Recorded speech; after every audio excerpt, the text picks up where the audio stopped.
নরেন্দ্র মোদী বনাম রাহুল গান্ধী ভোটের দিন যত এগিয়ে আসছে ততই দ্বৈরথের পারদ চড়ছে। বিভিন্ন প্রচার সভা থেকে সুর চড়াচ্ছেন বিজেপি ও কংগ্রেসের দুই সেনাপতি। যুগের সঙ্গে তাল মিলিয়ে দুপক্ষের যুদ্ধের দামামা বাজছে ভার্চুয়াল বিশ্বেও। দুজনেরই লক্ষ্য যুব সম্প্রদায়ের মন জয়। কংগ্রেসের ফেসবুক পেজ রাহুলময়। দলের সহসভাপতি রাহুল কবে কোথায় যাচ্ছেন, কি বলছেন, সব নিমেষে আপডেট হচ্ছে। ফেসবুকেও কংগ্রেসের নিশানায় মোদী। অন্যদিকে এবারের প্রচারে প্রায় নিয়ম করে গুজরাট মডেলের গুণগান গাইছেন মোদী। ফেসবুকে কংগ্রেস পাল্টা সরব হয়েছে।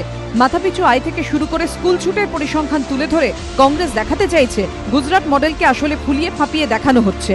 রাহুল বারবার মহিলাদের ক্ষমতায়নের কথা বলছেন। রাহুলের মতের প্রতিফলন হিসেবে দেখানো হচ্ছে কংগ্রেসের প্রথম প্রার্থী তালিকায় 28 জন মহিলা। সংখ্যার দিক থেকে যা বিজেপির থেকে অনেকটাই বেশি। শুধু পরিসংখ্যান বা প্রতিপক্ষকে আক্রমণ নয়, কংগ্রেসের এই ফেসবুক পেজ জুড়ে রয়েছে রাহুলের প্রচারের নানা ছবি। বিজেপির Facebook পেজেও Namo Namo Modi for PM fund নামে তোলা হচ্ছে টাকা। 1000তম বা 2000তম বা এরকম বিশেষ সংখ্যার ডোনারদের ছবিও আপলোড করা হয়েছে। ফেসবুক পেজ থেকে চা চর্চার আমন্ত্রণ জানাচ্ছেন বিজেপির প্রধানমন্ত্রী পদপ্রার্থী নরেন্দ্র মোদী। টোল ফ্রি নম্বরে ফোন করে সেট করা যাচ্ছে কলার টিউন। রয়েছে হোয়াটসঅ্যাপ নম্বর। ফেসবুকেও মোদী সরব তার গুজরাট মডেল নিয়ে। গুজরাটে তার কর্মকাণ্ডের ফলাও করে প্রচার করা হচ্ছে বিজেপির এই ফেসবুক পেজে। তবে শুধু প্রচার নয়, চাইলে সরাসরি কথাও বলা যাচ্ছে বিজেপির শীর্ষ নেতৃত্বের সঙ্গে।